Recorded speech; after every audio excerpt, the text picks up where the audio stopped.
അസ്സലാമു അലൈക്കും. ബിസ്മില്ലാഹിർ റഹ്മാനിർ റഹീം. കൂട്ടുകാരെ, എല്ലാവർക്കും സുഖമല്ലേ? ഈ വീഡിയോയിൽ കാണുന്നത് ക്ലാസ് 4 ദുറൂസുൽ ഇസ്ലാം ഫസ്റ്റ് പാർട്ടിലെ 14ാമത്തെ പാഠത്തിലെ തദ്രീബാത്താണ്. വീഡിയോയിലേക്ക് കടക്കുന്നതിന് മുമ്പ് ചാനൽ ആരെങ്കിലും സബ്സ്ക്രൈബ് ചെയ്യാതെ കാണുന്നുണ്ടെങ്കിൽ ഒന്ന് സബ്സ്ക്രൈബ് ചെയ്യണം, എന്നെ സപ്പോർട്ട് ചെയ്യണം. ഈ വീഡിയോ കൂട്ടുകാർക്ക് ഇഷ്ടമായാൽ ലൈക്ക് ചെയ്യണം, നിങ്ങളുടെ ഫ്രണ്ട്സിന് ഷെയർ ചെയ്യണം. ക്ലാസ് 4 ദുറൂസുൽ ഇസ്ലാം ഫസ്റ്റ് പാർട്ടിന്റെ ഇതുവരെ എടുത്ത പാഠങ്ങളുടെ അല്ലെങ്കിൽ ഇനി വരും പാഠങ്ങളുടെ തദ്രീബാത്തെല്ലാം വേണമെങ്കിൽ എൻ്റെ ചാനലായ മുന്നാ ഷാഹിൽ EDU എന്നതിൽ പ്ലേലിസ്റ്റ് സെക്ഷൻ എടുക്കുക. അതിൽ ഓരോ സബ്ജക്റ്റിൻ്റെയും തണുത്തിന് പ്ലേലിസ്റ്റ് ഉണ്ടാകും. അതിൽ ക്ലാസ് 4 ദുറൂസുൽ ഇസ്ലാം ഫസ്റ്റ് പാർട്ട് എന്ന പ്ലേലിസ്റ്റ് ടച്ച് ചെയ്യുക. ടച്ച് ചെയ്താൽ ഞാൻ എടുത്ത പാഠങ്ങളുടെ തദ്രീബാത്ത് കൂട്ടുകാർക്ക് ലഭ്യമാകും. നമുക്കപ്പോൾ വീഡിയോയിലോട്ട് പോകാം. അദ്ദർസു റാബിഅ അശർ 14ാമത്തെ പാഠം ഇബാദുർ റഹ്മാൻ.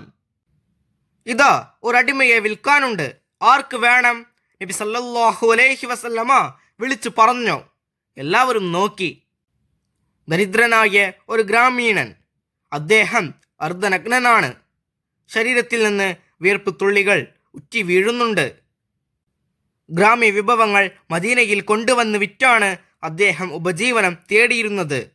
വരുമ്പോൾ നബി സല്ലല്ലാഹു അലൈഹി വസല്ലമയുടെ വീട്ടിലെത്തും. നബി സല്ലല്ലാഹു അലൈഹി വസല്ലമയ്ക്ക് വിഭവങ്ങൾ ഹദിയയായി നൽകും. നബി സല്ലല്ലാഹു അലൈഹി വസല്ലമ മദീനയിലെ കാരക്കയും മറ്റും അദ്ദേഹത്തിന് തിരിച്ചു നൽകുകയും ചെയ്യും. സാഹിർ എന്നായിരുന്നു അദ്ദേഹത്തിൻ്റെ പേര്. ഒരു ദിവസം സാഹിർ റളിയല്ലാഹു അൻഹു വന്നപ്പോൾ നബി സല്ലല്ലാഹു അലൈഹി വസല്ലമ വീട്ടിലില്ലായിരുന്നു. അദ്ദേഹം അങ്ങാടിയിലേക്ക് പോയി തൻ്റെ ചരക്കുകൾ പാതവയ്ക്കിൽ നിർത്തിവെച്ച് വിൽപ്പന ആരംഭിച്ചു. വീട്ടിലെത്തിയ നബി സല്ലല്ലാഹു അലൈഹി വസല്ലമ സാഹിർ വന്ന കാര്യമറിഞ്ഞ് അങ്ങാടിയിലേക്ക് പുറപ്പെട്ടു.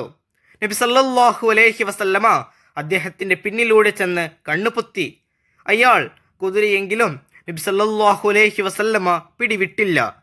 ഇതാ ഒരടിമയെ വിൽക്കാനുണ്ട് എന്ന നബി സല്ലല്ലാഹു അലൈഹി വസല്ലമയുടെ തമാശ കേട്ട് അദ്ദേഹം നബി സല്ലല്ലാഹു അലൈഹി വസല്ലമയെ തിരിച്ചറിഞ്ഞു. അതോടെ ഒരു കൊച്ചു കുട്ടിയെപ്പോലെ അദ്ദേഹം നബി സല്ലല്ലാഹു അലൈഹി വസല്ലമയുടെ ശരീരത്തോട് ചേർന്ന് നിന്നു. വിയർത്തൊലിക്കുന്ന ആ ശരീരം ആലിംഗനം ചെയ്യുന്നതിൽ നബി സല്ലല്ലാഹു അലൈഹി വസല്ലമ യാതൊരു വൈമനസ്യവും കാട്ടിയില്ല. നബി സല്ലല്ലാഹു അലൈഹി വസല്ലമ വിനയത്തിന്റെ മഹത്തായ മാതൃകയായിരുന്നു. ചെരുപ്പ് സ്വയം നന്നാക്കി, കീറിയ വസ്ത്രങ്ങൾ തുന്നിയണിഞ്ഞു. സാധാരണക്കാർക്കൊപ്പം സമയം ചെലവഴിച്ചു. ചെറുപ്പക്കാലത്ത് ആടിനെ മേച്ചും കച്ചവടം ചെയ്തും ജീവിച്ചു. വീട്ടുജോലികളിൽ ഭാര്യമാരെ സഹായിച്ചു. സ്വഹാബികൾക്കൊപ്പം കഠിന ജോലികൾ ചെയ്തു. മസ്ജിദുൽ ഹറാമിൻ്റെയും മസ്ജിദുൽ നബവിയുടെയും നിർമ്മാണത്തിൽ കല്ലുകൾ ചുമന്നും മറ്റും പങ്കെടുത്തു. ഈന്തപ്പനയുടെ ഓലകൾ കൊണ്ട് നിർമ്മിച്ച കുടിലിലാണ് അവിടുന്ന് താമസിച്ചിരുന്നത്. മനസ്സിൽ അണുമണിത്തൂക്കം അഹങ്കാരമുള്ളവൻ സ്വർഗത്തിൽ കടക്കുകയില്ലെന്ന് നബി സല്ലല്ലാഹു അലൈഹി വസല്ലമ പറഞ്ഞു. ലാ യദ്ഖുലുൽ ജന്നത മൻ കാന ഫീ ഖൽബിഹി മിസ്ഖാലു ഖർദലിൻ മിൻ കിബർ. ഇബ്ലീസ് ശപിക്കപ്പെട്ടവനായി തീർന്നത് അഹങ്കാരം കാരണമാണ്. മൂസാ നബി അലൈഹി സലാമിന്റെ കാലത്ത് ജീവിച്ച അഹങ്കാരിയായ ഒരു സമ്പന്നനായിരുന്നു ഖാറൂൻ. അദ്ദേഹത്തിന്റെ ഖജനാവിന്റെ താക്കോൽ കൂട്ടം നിരവധി ഒട്ടകങ്ങൾക്ക് ചുമക്കാൻ മാത്രമുണ്ടായിരുന്നു. അഹങ്കരിക്കരുതെന്ന് മൂസാ നബി അലൈഹിസ്സലാം അയാളെ ഉപദേശിച്ചു. അല്ലാഹു തആല നൽകിയ സമ്പത്തിൽ നിന്ന് ജനങ്ങളെ സഹായിക്കാൻ നിർദ്ദേശിച്ചു.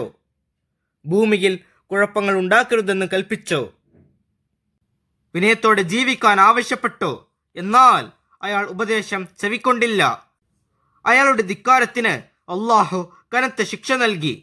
ഭൂമി പിളർത്തി അയാളെയും അയാളുടെ സമ്പത്തിനെയും അല്ലാഹു അതിനുള്ളിലേക്ക് താഴ്ത്തിക്കളഞ്ഞു. അബ്ദുസ് സബൂർ ചോദിച്ചു, ഉസ്താദെ, ഒരാൾക്ക് അഹങ്കാരമുണ്ടെന്ന് എങ്ങനെയാണ് മനസ്സിലാവുക? ഉസ്താദ് പറയുന്നു, അഹങ്കാരത്തിന് ചില ലക്ഷണങ്ങളുണ്ട്. പാവപ്പെട്ടവരുടെ കൂടെ കഴിയാനുള്ള വൈമനസ്യം, ജനങ്ങളെ പരിഹസിക്കൽ, സത്യത്തെ തിരസ്കരിക്കൽ, അസൂയപ്പെടൽ, വ്യാജമഹത്വങ്ങൾ പ്രചരിപ്പിക്കൽ, പെട്ടെന്ന് ദേഷ്യപ്പെടൽ മുതലായ അടയാളങ്ങളിലൂടെ അഹങ്കാരമുണ്ടോ എന്ന് തിരിച്ചറിയാം. നാം ആരെയും ചെറുതായി കാണരുത്. അല്ലാഹു തആല എത്രയോ ചെറിയവരെ മഹാന്മാരാക്കിയിട്ടുണ്ട്. വിനയമുള്ളവരെ അല്ലാഹു തആല ഉയർത്തും. അവർക്ക് സന്തോഷവും സമാധാനവും ഉണ്ടാക്കും. അല്ലാഹു തആലയുടെ തൃപ്തി ലഭിക്കും. അല്ലാഹു തആലക്ക് ഇഷ്ടപ്പെട്ട അടിമകൾ ഭൂമിയിൽ വിനയത്തോടെ നടക്കുന്നവരാണ് എന്ന് ഖുർആൻ പഠിപ്പിച്ചിട്ടുണ്ട്. അല്ലാഹു തആല നമ്മെ വിനയമുള്ളവരിൽ ഉൾപ്പെടുത്തട്ടെ. ആമീൻ. കൂട്ടുകാർക്ക് ഈ പാഠം വായിച്ചത് മനസ്സിലാകില്ലേ? ഈ പാഠത്തിന്റെ അവസാനത്തിൽ ഒരു ബോക്സ് കൊടുത്തിരിക്കുന്നു. അത് നമുക്ക് ഒന്ന് വായിച്ചു നോക്കാം. മൻ തവാളഅ ലില്ലാഹി റഫഅഹുല്ലാഹ്. അല്ലാഹു തആലയെ കരുതി വിനയം കാണിക്കുന്നവരെ അല്ലാഹു തആല ഉയർത്തും. തദ്രീബാത്തിൽ ഒന്നാമത്തെ പ്രവർത്തനം നഖ്റഉ വനഫ്ഹം. ഇവിടെ കൊടുത്തിരിക്കുന്നത് വായിച്ച് മനസ്സിലാക്കാനുള്ളതാണ്. തവാളുൻ വിനയം, സാഹിർ ഒരു സ്വഹാബി, കിബർ അഹങ്കാരം, നഅലുൻ ചെരിപ്പ്, അൽ ജന്ന സ്വർഗം, ഗനമുൻ ആട്, ഖൽബുൻ ഹൃദയം, ഫഖീറുൻ ദരിദ്രൻ, ഖാറൂൻ മൂസാ നബി അലൈഹിസ്സലാമിന്റെ കാലത്ത് ജീവിച്ച അഹങ്കാരിയായ പണക്കാരൻ, മൂസ അലൈഹിസ്സലാം ഉലുൽ അസ്മിൽപ്പെട്ട പ്രവാചകൻ. തദ്രീബാത്തിൽ രണ്ടാമത്തെ പ്രവർത്തനം നുബയ്യിനു സിയാഖ്. സന്ദർഭം വ്യക്തമാക്കാനുള്ളതാണ്. ഇതാ ഒരടിമയെ വിൽക്കാനുണ്ട്. ആർക്ക് വേണം? ഇത് ആരോട് എപ്പോൾ പറഞ്ഞു? ആ സന്ദർഭം വ്യക്തമാക്കണം. ഒരു ദിവസം സാഹിർ റളിയല്ലാഹു അൻഹു വന്നപ്പോൾ നബി സല്ലല്ലാഹു അലൈഹി വസല്ലമ വീട്ടിലില്ലായിരുന്നു. അദ്ദേഹം അങ്ങാടിയിലേക്ക് പോയി തന്റെ ചരക്കുകൾ പാതവയ്ക്കിൽ നിരത്തിവെച്ച് വിൽപ്പന ആരംഭിച്ചു. വീട്ടിലെത്തിയ നബി സല്ലല്ലാഹു അലൈഹി വസല്ലമ സാഹിർ വന്ന കാര്യമറിഞ്ഞ് അങ്ങാടിയിലേക്ക് പുറപ്പെട്ടു. നബി സല്ലല്ലാഹു അലൈഹി വസല്ലമ അദ്ദേഹത്തിന്റെ പിന്നിലൂടെ ചെന്ന് കണ്ണുപൊത്തി. അയാൾ കുതിരയെങ്കിലും നബി സല്ലല്ലാഹു അലൈഹി വസല്ലമ പിടിവിട്ടില്ല. അപ്പോൾ നബി സല്ലല്ലാഹു അലൈഹി വസല്ലമ സാഹിർ റളിയല്ലാഹു അൻഹുവിനോട് തമാശയായി പറഞ്ഞതാണിത്. തദ്രീബാത്തിൽ മൂന്നാമത്തെ പ്രവർത്തനം നക്തുബ ഫിഖ്റ. ഖണ്ഡിക തയ്യാറാക്കാനുള്ളതാണ്. നബി സല്ലല്ലാഹു അലൈഹി വസല്ലമയുടെ വിനയം. നബി സല്ലല്ലാഹു അലൈഹി വസല്ലമ വിനയത്തിന്റെ മഹത്തായ മാതൃകയായിരുന്നു. ചെരിപ്പ് സ്വയം നന്നാക്കി, കീറിയ വസ്ത്രങ്ങൾ തുന്നിയണിഞ്ഞു, സാധാരണക്കാർക്കൊപ്പം സമയം ചെലവഴിച്ചു. ചെറുപ്പകാലത്ത് ആടിനെ മേച്ചും കച്ചവടം ചെയ്തും ജീവിച്ചു. വീട്ടുജോലികളിൽ ഭാര്യമാരെ സഹായിച്ചു. സ്വഹാബികൾക്കൊപ്പം കഠിന ജോലികൾ ചെയ്തു. മസ്ജിദുൽ ഹറാമിന്റെയും മസ്ജിദുൽ നബവിയുടെയും നിർമ്മാണത്തിൽ കല്ലുകൾ ചുമന്നും മറ്റും പങ്കെടുത്തു. ഈന്തപ്പനയുടെ ഓലകൾ കൊണ്ട് നിർമ്മിച്ച കുടിലിലാണ് അവിടുന്ന് താമസിച്ചിരുന്നത്. നക്തുബ് ഫിഖ്റ എന്നതിൽ രണ്ടാമത്തത് ഖാറൂൻ. മൂസാ നബി അലൈഹിസ്സലാമിന്റെ കാലത്ത് ജീവിച്ച അഹങ്കാരിയായ ഒരു സമ്പന്നനായിരുന്നു ഖാറൂൻ. അദ്ദേഹത്തിന്റെ ഖജനാവിന്റെ താക്കോൽ കൂട്ടം നിരവധി ഒട്ടകങ്ങൾക്ക് ചുമക്കാൻ മാത്രമുണ്ടായിരുന്നു. അഹങ്കരിക്കരുതെന്ന് മൂസാ നബി അലൈഹിസ്സലാം അയാളെ ഉപദേശിച്ചു. അല്ലാഹു തആല നൽകിയ സമ്പത്തിൽ നിന്ന് ജനങ്ങളെ സഹായിക്കാൻ നിർദ്ദേശിച്ചു. ഭൂമിയിൽ കുഴപ്പങ്ങൾ ഉണ്ടാക്കരുതെന്ന് കൽപ്പിച്ചു. വിനയത്തോടെ ജീവിക്കാൻ ആവശ്യപ്പെട്ടു. എന്നാൽ അയാൾ ഉപദേശം ചെവിക്കൊണ്ടില്ല. അയാളുടെ ധിക്കാരത്തിന് അള്ളാഹു കനത്ത ശിക്ഷ നൽകി. ഭൂമി പിളർത്തി അയാളെയും അയാളുടെ സമ്പത്തിനെയും അള്ളാഹു അതിനുള്ളിലേക്ക് താഴ്ത്തിക്കളഞ്ഞു. നക്തുബ് ഫിഖ്റ എന്നതിൽ മൂന്നാമത്തത് അഹങ്കാരത്തിന്റെ അടയാളങ്ങൾ.